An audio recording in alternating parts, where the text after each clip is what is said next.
Don't show your face at Dad's 50th, you bring shame, my sister mocked after I covered $9,700 in expenses. You make $18 per hour and think you matter? She sneered. No face, no party. I smirked, canceling venue, catering, decorations, and blocking every credit line. Within hours, I got 101 missed calls from almost every guest. Don't you dare show your face at Dad's 50th, Jason. Jessica's voice was sharp, cutting through my silence like a blade. She didn't even wait for me to say hello when I picked up. I wasn't surprised. This was how most of our conversations went these days, if you could even call them conversations. You bring shame to this family, she continued, her voice dripping with disgust.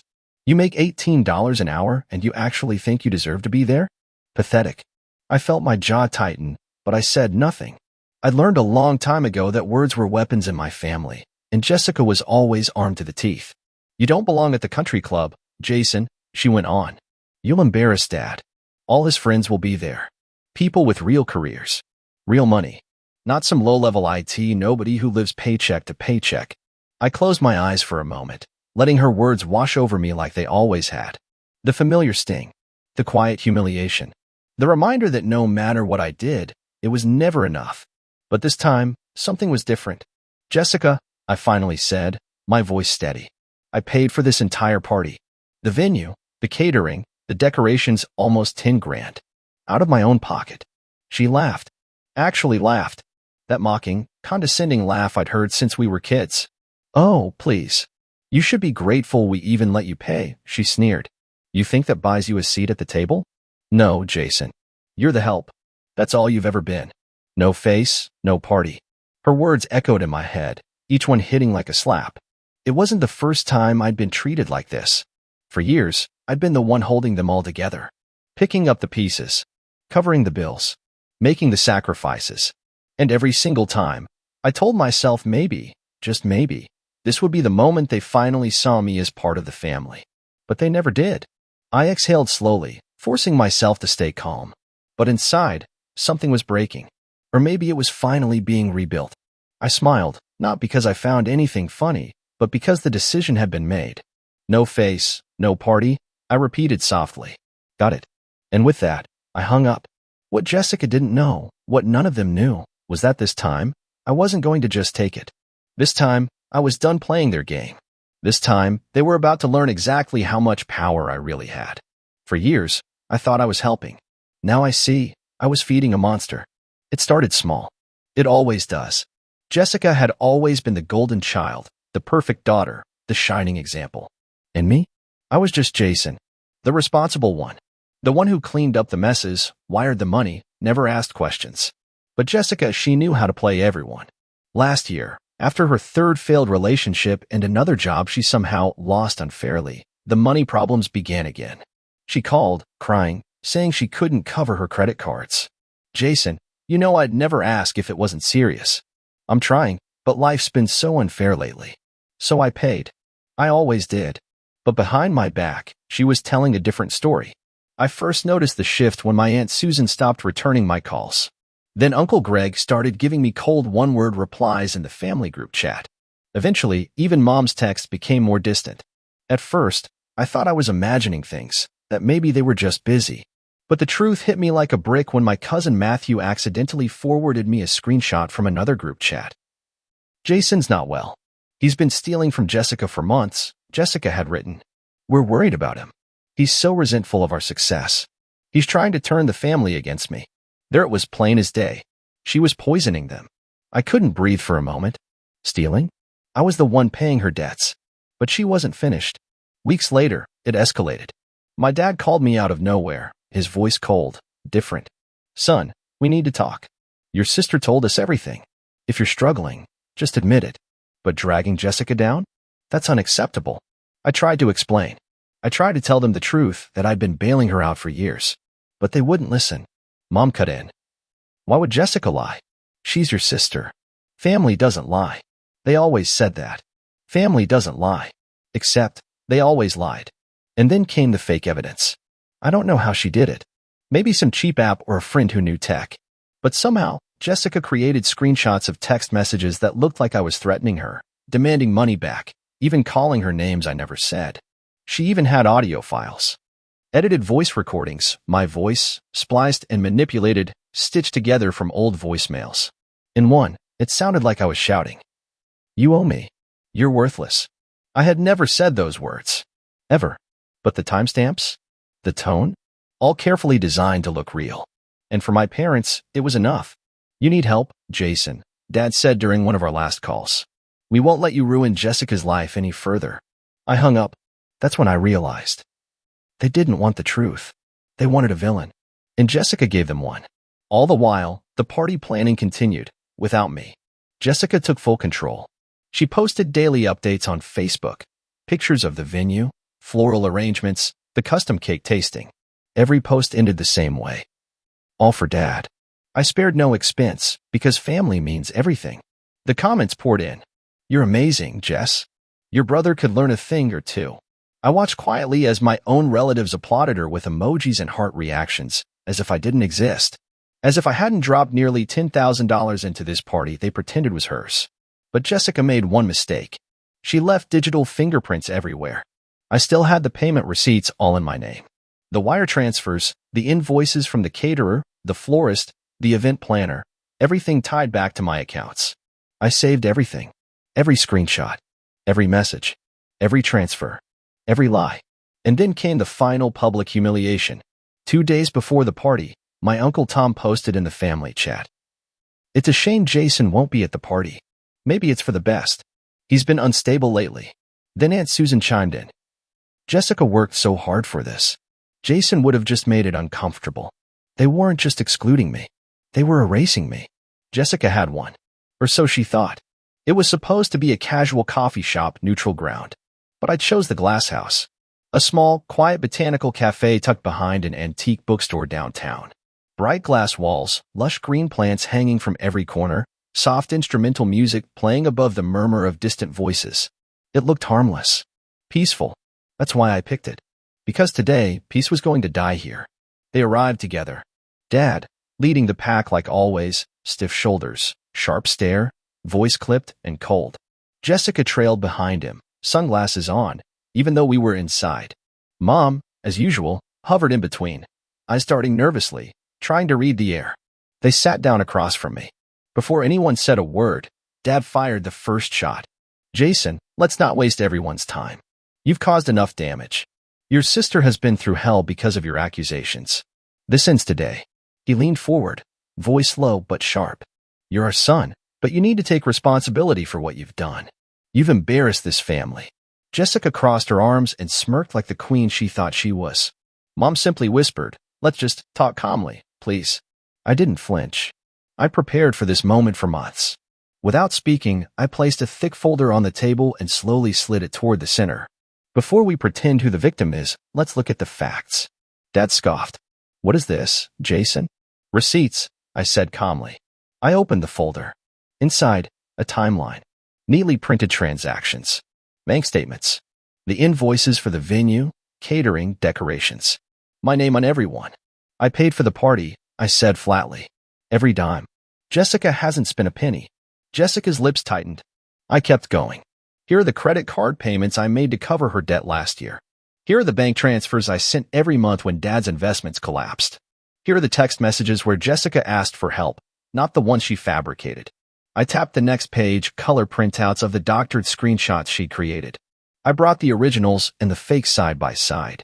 "It's impressive how far you went to create your little story, Jessica." Jessica's face twitched. She shifted in her chair but stayed silent. Dad's voice rose. "Enough of this crap, Jason. You're twisting everything. These are misunderstandings. Old issues. You're making it worse." "Are they?" I asked, still calm. I pulled out a USB stick from my pocket. This is a recovery from Jessica's own hard drive. She never deletes anything, including her audio montages. I pressed play on my laptop. The cafe filled with broken, poorly edited voice clips. My voice chopped, spliced. Choppy transitions. In 1 second I said, "You're worthless." The next, "You ruin everything." Anyone listening could hear it was fake. A bad collage of words. Jessica's face turned pale. That's when Mom finally spoke, softly but firmly. "Jessica, is this true?" Jessica froze. She opened her mouth, closed it again. Her lip trembled. I didn't mean for it to get this far, she stammered. He was trying to turn you against me. I had to protect myself. By inventing threats? I asked. Dad tried to jump in. Jason's always been unstable. You know how sensitive he gets. But Mom cut him off. Her voice cracked, but she was steady. No, Mark. No more.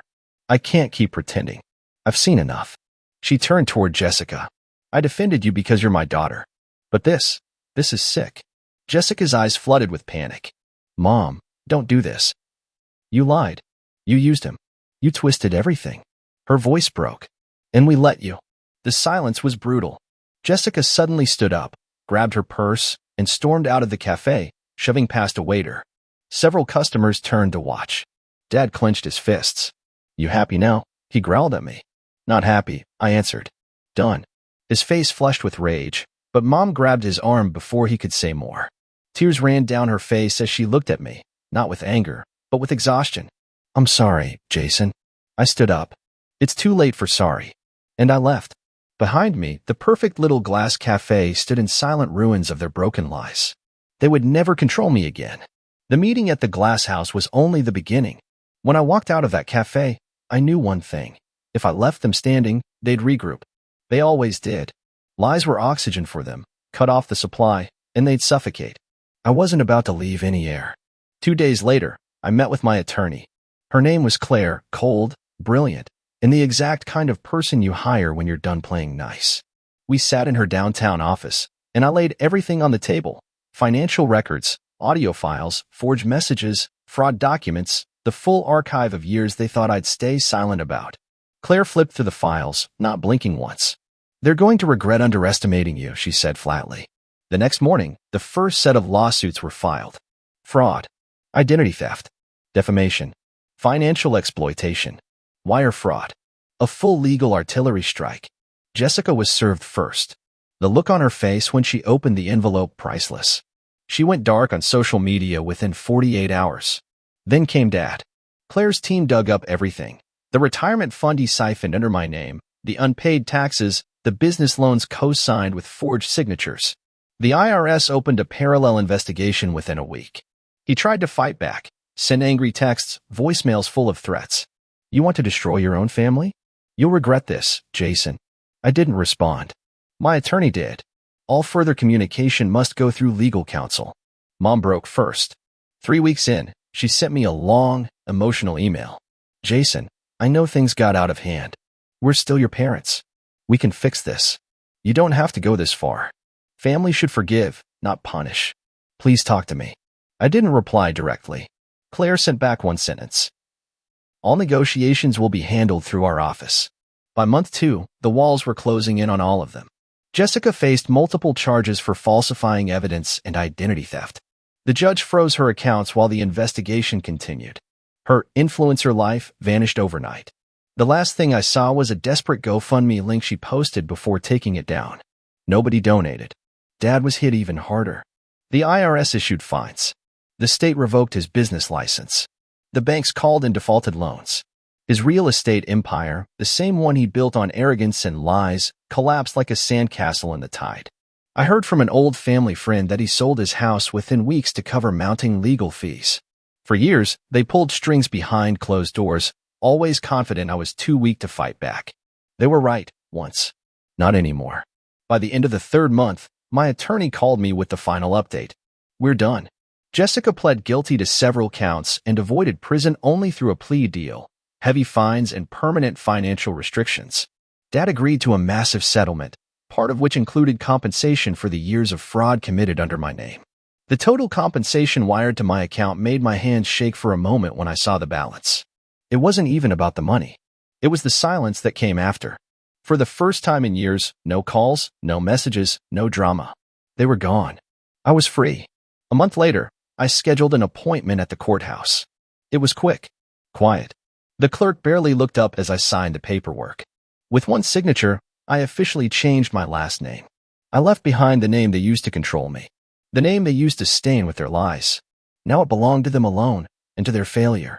Walking out of that courthouse into the bright morning light, I felt something heavy finally lift off my chest. I wasn't hiding anymore. They didn't erase me. They forged me. I thought freedom would feel like rage, or victory, or vengeance, but it felt like silence. And silence was beautiful. For the first time in my life, I didn't wake up to texts demanding money. No guilt-tripping voicemails. No passive-aggressive messages disguised as concern. Just quiet. And her. I met Emily 3 months after the legal dust settled. At first, I wasn't even looking for anything. I was still rebuilding not just my life, but myself. I barely knew who I was without the constant noise of my family's demands. But she saw me, not the broken version of me, not the villain my sister painted, not the failure my father mocked me. We sat together one evening in my apartment, after I finally moved into a space that was mine, fully mine, no names on the paperwork except my own. The warm city light spilled through the windows as she quietly flipped through the folder I'd shown no one else. The entire history. The lies. The lawsuits. The destruction. The rebirth. I watched her face carefully as she read. When she finally looked up, there was no pity in her eyes. No fear. Only admiration. "You're stronger than any of them ever realized," she whispered. "And stronger than you think."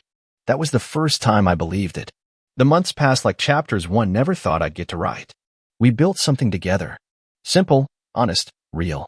Morning coffee runs. Late night walks. Long talks about nothing and everything. She never asked for anything. She never made me feel like I owed her something just to be loved. But the past, like rot, always tries to resurface. It started small, an email from an unknown address. Then a text from a number I didn't recognize. Then another. And another. My mother. My father. Even Jessica. Their messages came like a desperate chorus. "We've made mistakes. Let's move forward. Family is forever. You've proven your point. Can we start fresh? Don't let outsiders poison your blood." Outsiders. That word said everything. They still saw Emily as a threat. Because she wasn't under their thumb. Because she didn't play their game. "They'll keep trying," I told her one night. "Then we'll keep ignoring them," she smiled. And we did. One evening, as summer finally surrendered to fall, we walked hand in hand through the city streets. The leaves painted the sidewalks in brilliant reds and golds. The air was cool, but her hand was warm in mine. We stopped near the Riverwalk, a place I used to avoid because it was filled with reminders of everything I thought I lost. Now, it was just another beautiful view. She leaned into me. "Do you ever regret cutting them off?" she asked softly. I thought for a moment. "No," I answered, "because I never really cut them off.